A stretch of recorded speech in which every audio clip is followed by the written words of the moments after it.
Stories of marketing in touch with positive people.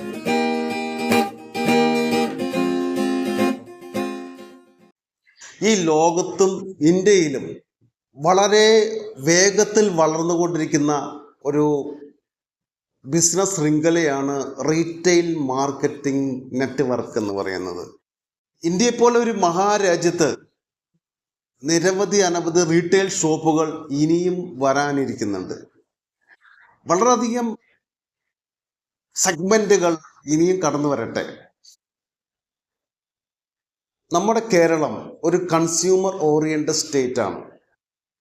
പല കാര്യങ്ങളെയും മറ്റ് സ്റ്റേറ്റുകളെ ആശ്രയിച്ചിട്ടാണ് ഇവിടെ ജീവിച്ചു പോകുന്നത്. അതുകൊണ്ട് തന്നെ റീറ്റെയിൽ ഷോപ്പുകൾ അധികമായി ഇനി ഇവിടെ ആരംഭിക്കാൻ പോകുന്നു. ഓരോ ദിനം പ്രതി ഓരോ ദിവസം കഴിയുന്തോറും പുതിയ അവസ്ഥകളിലുള്ള പുതിയ ഇന്നോവേറ്റീവായ ഐഡിയകളിലുള്ള റീറ്റെയിൽ ഷോപ്പിൻ്റെ നെറ്റ്വർക്കുകൾ വളർന്നു വന്നുകൊണ്ടിരിക്കുന്ന ഒരു ചെറിയ സ്റ്റേറ്റാണ് നമ്മുടെ കേരളം. അപ്പോൾ ഒരു റീറ്റെയിലറെ സംബന്ധിച്ചിടത്തോളം ഒരു റീറ്റെയിൽ ബിസിനസ്സിലേക്ക് ചെറിയ രീതിയിൽ കാലെടുത്ത് വയ്ക്കുമ്പോൾ ശ്രദ്ധിക്കേണ്ട ഒന്ന് രണ്ട് കാര്യങ്ങളെ കുറിച്ചിട്ടാണ് ഈ എപ്പിസോഡിൽ സംസാരിക്കുന്നത്. പവർ ഓഫ് റീറ്റെയിലർ 57ാമത്തെ എപ്പിസോഡിലേക്ക് എല്ലാവർക്കും സ്വാഗതം. ഞാൻ ജയകൃഷ്ണൻ. ഒരു ചെറിയ റീറ്റെയിൽ ഷോപ്പ് ഒരു ചെറിയ ബഡ്ജറ്റിൽ ഒരു ചെറിയ ലൊക്കേഷനിൽ ഒരാൾ ആരംഭിക്കുമ്പോൾ എന്തും ചെറുതായിട്ടങ്ങ് ആരംഭിക്കുകയാണ് ഏറ്റവും ബെറ്റർ.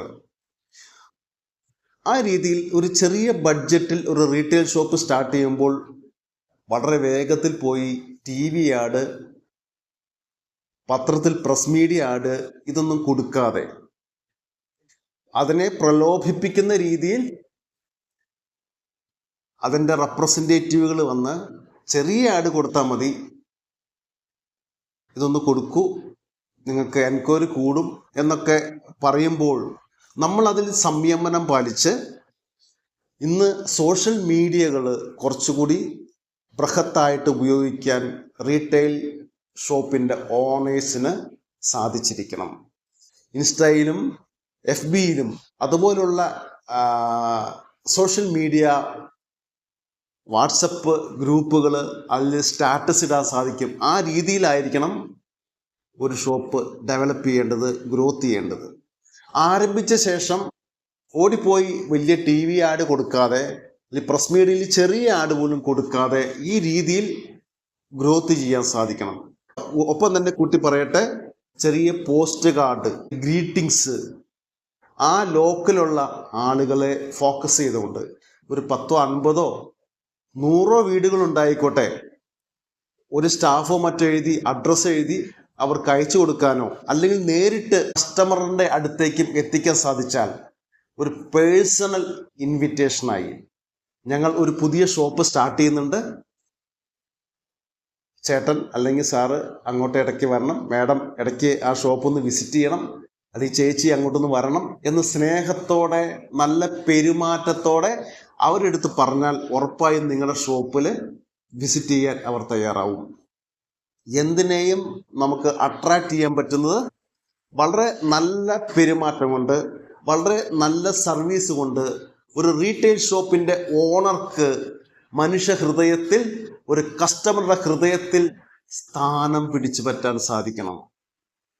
അങ്ങനെ സ്ഥാനം പിടിച്ചു പറ്റുമ്പോൾ നിങ്ങളുടെ ഷോപ്പിലേക്ക് വരുന്ന കസ്റ്റമർക്ക് നല്ല സർവീസ് കൊടുക്കാൻ നിങ്ങൾക്ക് സാധിച്ചാൽ, ഒരു പുതിയ ഷോപ്പാണ്, ആദ്യം ഒരു കസ്റ്റമർ വിസിറ്റ് ചെയ്തു, അവരുടെ പ്രശ്നം എന്തുമായിക്കോട്ടെ, നിങ്ങൾ കയറി വരുമ്പോൾ നിങ്ങൾ പുതിയ ഷോപ്പ് സ്റ്റാർട്ട് ചെയ്തിരിക്കുകയാണ്, അവർ ഉദ്ദേശിക്കുന്ന ബ്രാൻഡ് ചിലപ്പോൾ ഉണ്ടായെന്ന് വരില്ല, അവർ ഉദ്ദേശിക്കുന്ന പ്രോഡക്റ്റ് ഉണ്ടായെന്ന് വരില്ല.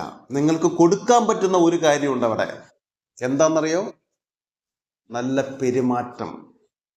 അവരെ റെസ്പെക്റ്റ് ചെയ്യുക, അവരെ ബഹുമാനിക്കുക.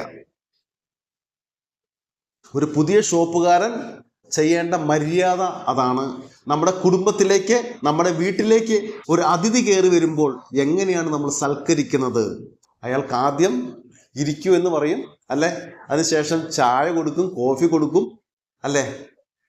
ആദിദേവോ ഭവ എന്നാണ് നമ്മുടെ സംസ്കാരത്തെക്കുറിച്ച് തന്നെ പറയുന്നത്. അതുകൊണ്ട് തന്നെ അതിഥികളെ സൽക്കരിക്കാനും അവരെ ഉപചാരപൂർവം അവരെ ഇൻവൈറ്റ് ചെയ്ത് അവരുടെ ഫേസിൽ നോക്കി സ്നേഹത്തോടെ സംസാരിക്കാൻ ഒരു റീറ്റെയിലർക്ക് തൻ്റെ ഷോപ്പിലേക്ക് എത്തിപ്പെടുന്ന കസ്റ്റമറോട് സംസാരിക്കാൻ സാധിച്ചിരിക്കണം. അങ്ങനെ നല്ല പെരുമാറ്റം കാഴ്ചവെച്ചാൽ വീണ്ടും അവർ വേറൊരു പ്രോഡക്റ്റ് അന്വേഷിച്ച് നിങ്ങളുടെ അടുത്തേക്ക് വരും. എന്തുകൊണ്ടാണ് വീണ്ടും നിങ്ങളെ അന്വേഷിച്ച് തന്നെ അവർ വരുന്നത്? നിങ്ങൾ കാണിച്ച റെസ്പോൺസ്, നിങ്ങൾ കാണിച്ച ബിഹേവിങ് ഹാബിറ്റ്, നിങ്ങളുടെ പെരുമാറ്റം അവരെ അട്രാക്റ്റ് ചെയ്തുകൊണ്ടാണ്. നിങ്ങൾ അവർക്ക് നല്ല സ്നേഹം കൊടുത്തു, നിങ്ങൾ അവർക്ക് നല്ല റെസ്പെക്റ്റ് കൊടുത്തു. ഒരു പുതിയ റീറ്റെയിൽ ഷോപ്പ് സ്റ്റാർട്ട് ചെയ്യുമ്പോൾ വെറുതെ കയറി ടേബിളിൽ കയറി അല്ലെങ്കിൽ വെറുതെ കയറി ചെയറിൽ കയറി സ്റ്റാഫുകൾ അങ്ങോട്ടും ഇങ്ങോട്ടും നോക്കിയിരിക്കാതെ വരുന്ന കസ്റ്റമറാണ് നിങ്ങളെ അവിടെ നിർത്തുന്നത് എന്ന് ആ സ്റ്റാഫുകൾക്ക് ബോധം ഉണ്ടാവണം. വരുന്ന കസ്റ്റമറാണ് നിങ്ങൾ ആ റീറ്റെയിൽ ഷോപ്പുമായിട്ട് അവിടെ ഇരിക്കണോ എന്ന് തീരുമാനിക്കേണ്ടത് എന്ന് റീറ്റെയിൽ ഷോപ്പിൻ്റെ ഓണർ മനസ്സിലാക്കിയിരിക്കണം. ആ രീതിയിൽ നല്ല ഒരു ബിഹേവിങ് ഹാബിറ്റ് അവർക്ക് കാഴ്ചവെക്കുകയും അങ്ങനെ കാഴ്ചവെക്കുമ്പോൾ ആ ഷോപ്പ് നല്ല ഷോപ്പാണ്, അവർ നന്നായിട്ട് പെരുമാറുന്നുണ്ട്. ആ പ്രോഡക്റ്റ് ഇല്ലെങ്കിലും എനിക്ക് അടുത്ത പ്രാവശ്യം ആ പ്രോഡക്റ്റ് എടുത്തു വെച്ച് തരാമെന്ന് അവർ പറഞ്ഞിട്ടുണ്ട്. ഈ ഒരു പബ്ലിസിറ്റി, ഈ വേൾഡിൽ തന്നെ വലിയൊരു അഡ്വർടൈസ്മെന്റ് ഏജൻസിയാണ് മൗത്ത് പബ്ലിസിറ്റി അല്ലെങ്കിൽ എക്സിസ്റ്റിംഗ് കസ്റ്റമറെ മൗത്ത് പബ്ലിസിറ്റി. അതെന്താണ് പറയാൻ കാരണം? കസ്റ്റമറെ ഇൻവൈറ്റ് ചെയ്യാൻ, അവർ നല്ല സർവീസാണ് നിങ്ങൾ കൊടുക്കുന്നതെങ്കിൽ മറ്റൊരു വ്യക്തിയോട് പറയും, അയാൾ മറ്റൊരു വ്യക്തിയോട് പറയും. ഇത് ശരിയാണോ എന്നറിയാൻ വേണ്ടി ആ വ്യക്തി നിങ്ങളുടെ ഷോപ്പിലേക്ക് വിസിറ്റ് ചെയ്യും. ഒരു കസ്റ്റമറുടെ എക്സ്പീരിയൻസ് മറ്റൊരു കസ്റ്റമറോട് ഷെയർ ചെയ്യപ്പെടുന്ന കസ്റ്റമർ നിങ്ങളുടെ ഷോപ്പിലേക്ക് വിസിറ്റ് ചെയ്യുകയും ചെയ്യും. അതാണ് റഫറൽ മാർക്കറ്റിംഗ് എന്ന് പറയുന്നത്. റഫർ ചെയ്യാണ് ഈ ഷോപ്പ് എന്ന നല്ല ഷോപ്പാണെന്ന് പറഞ്ഞാൽ റഫർ ചെയ്യാണ്. അങ്ങനെ അവർ ഒന്നിച്ച് നിങ്ങളുടെ ഷോപ്പിലേക്ക് വാക്കിൻ ചെയ്യാണ്.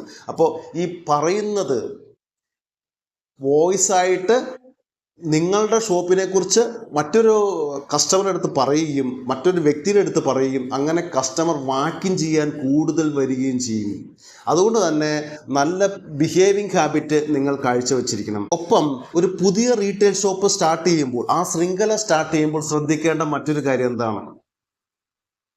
കഠിനമായി മാർക്കറ്റിങ്ങിനെ, സെയിൽസിനെ സർവൈവ് ചെയ്ത് നിൽക്കാൻ സാധിക്കണം.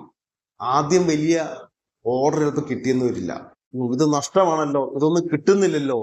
ആദ്യം പോയി 5-8 സ്റ്റാഫുകളെ അങ്ങ് അപ്പോയിന്റ് ചെയ്യരുത്. സ്റ്റാഫുകൾ വേണ്ട, നിങ്ങൾ മാത്രം മതി. ഫാമിലിക്ക് സപ്പോർട്ട് ഉണ്ടെങ്കിൽ വൈഫോ മറ്റാരെങ്കിലും ഷോപ്പിൽ വന്ന് ഇരിക്കാനോ തയ്യാറാണെങ്കിൽ വേറെ സ്റ്റാഫുകളിൽ ഒന്നും എടുത്ത് അവർക്ക് 15,000-20,000 വെച്ച് ശമ്പളം കൊടുത്ത് നിങ്ങൾക്ക് പുതിയൊരു റീറ്റെയിൽ ഷോപ്പ് ആദ്യം സ്റ്റാർട്ട് ചെയ്തിട്ടുണ്ടെങ്കിൽ മുന്നോട്ട് പോകാൻ സാധിക്കില്ല. അടച്ചു പോയ ഷോപ്പുകൾ, നിർത്തിപ്പോയ ഷോപ്പുകൾ പലതും വന്നിട്ടുണ്ട്. അങ്ങനെ എന്തുകൊണ്ടാണ്? Over expenditure. ഒരു സെയിലില്ലാതെ 2-3 സ്റ്റാഫുകൾ എടുത്ത് അപ്പോയിന്റ് ചെയ്ത്, സ്റ്റാഫുകളെ എടുക്കുന്നത് വലിയ കാര്യമാണ്, അവർക്കൊരു ജോലിയാവും. പക്ഷെ നമ്മുടെ പെട്ടിക്കകത്ത് പൈസ വീണിരിക്കണം, എങ്കിലാണ് നമുക്ക് എടുത്ത് കൊടുക്കാൻ പറ്റുള്ളൂ. ഒരു സെയിലില്ലാതെ നമ്മുടെ വർക്കിംഗ് ക്യാപിറ്റലിൽ നിന്ന് എല്ലാ മാസവും ശമ്പളം എടുത്ത് കൊടുത്താൽ അതങ്ങ് തീരും. പിന്നെ പർച്ചേസ് ചെയ്യാൻ എവിടെ പോകും? നമുക്ക് എങ്ങനെ റൊട്ടേറ്റ് ചെയ്യാൻ പറ്റും? നമുക്ക് പേയ്മെന്റ് കൊടുക്കേണ്ട കസ്റ്റമേഴ്സ് ചെക്ക് ബൗൺസ് ആവാതെ എങ്ങനെ പേയ്മെന്റ് കൊടുക്കാൻ പറ്റും? ഈ കാര്യങ്ങളെക്കുറിച്ച് ഒരു ചിന്ത ഉണ്ടായിരിക്കണം. ഒരു വർഷം കഴിഞ്ഞിട്ടും സെയിൽ വന്നില്ലെങ്കിൽ നമ്മൾ പിടിച്ചു നിൽക്കണം. 2 വർഷം കഴിഞ്ഞിട്ടും സെയിൽ വരുന്നില്ലെങ്കിലും പിടിച്ചു നിൽക്കണം. നിങ്ങൾ ഹാർഡ് വർക്ക് ചെയ്യണം. ഇത് എനിക്ക് ഡെവലപ്പ് ചെയ്യണം. അതിനെക്കുറിച്ച് വളരെയധികം പ്രതീക്ഷകൾ, നല്ല ചിന്തകൾ, വളരെ പോസിറ്റീവ് ചിന്തകളുമായിട്ട് ഞാനിത് ഏൺ ചെയ്തിരിക്കും. എൻ്റെ ഷോപ്പ് ഞാൻ പ്രോഫിറ്റിലേക്ക് കൊണ്ടുവന്നിരിക്കും.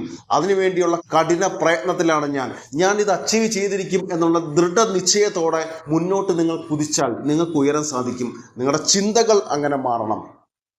നിങ്ങൾ എന്താണ് നാളെ എന്നത് നിങ്ങളുടെ ഇന്നത്തെ ചിന്തയാണെന്നുള്ള കാര്യം ആ റിയാലിറ്റി മനസ്സിൽ വച്ചുകൊണ്ട് തന്നെ, ഒരു ചെറിയ കുട്ടി ഉണ്ടാകുമ്പോൾ, ഒരു കുഞ്ഞു കുട്ടി നമുക്ക് ജനിക്കുമ്പോൾ അതിന് ആദ്യം ചിലപ്പോൾ പനി വരും, അല്ലേ, എന്തെങ്കിലും ചെറിയ പ്രശ്നങ്ങളൊക്കെ വരും. അതിനെ നമ്മൾ താലോലിച്ചുകൊണ്ട്, അതിനെ സംരക്ഷിച്ചുകൊണ്ട്, അതിനെ പ്രശ്നങ്ങൾ തീർത്തുകൊണ്ട്, അതിൻ്റെ കരച്ചിൽ മാറ്റിക്കൊണ്ട് നമ്മൾ ക്ഷമയോടെ കാത്തിരിക്കണം.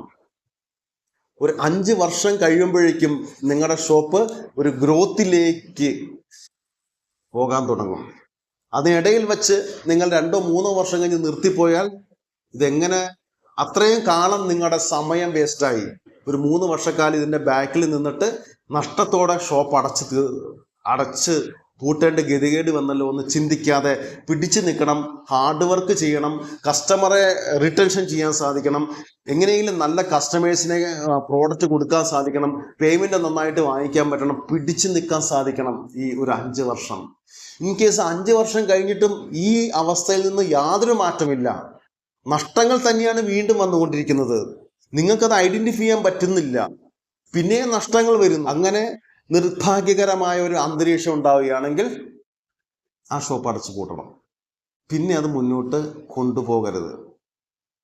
ഒപ്പം ഈ ഒരു ബിസിനസ് നമ്മൾ സ്റ്റാർട്ട് ചെയ്തപ്പോൾ എന്താണ് ഇതിൻ്റെ ബാക്കിൽ 5 വർഷം കൊണ്ട് എനിക്ക് വന്ന മിസ്റ്റേക്കുകൾ, അതിനെക്കുറിച്ച് കൃത്യമായ ഒരു അവയർനെസ് കൂടി നമുക്ക് ഉണ്ടായിരിക്കണം. പക്ഷെ ഉറപ്പായിട്ട് പറയാം, നിങ്ങൾക്ക് അങ്ങനെ സംഭവിക്കില്ല. നിങ്ങൾ ഹാർഡ് വർക്കാണ് ചെയ്യുന്നത്.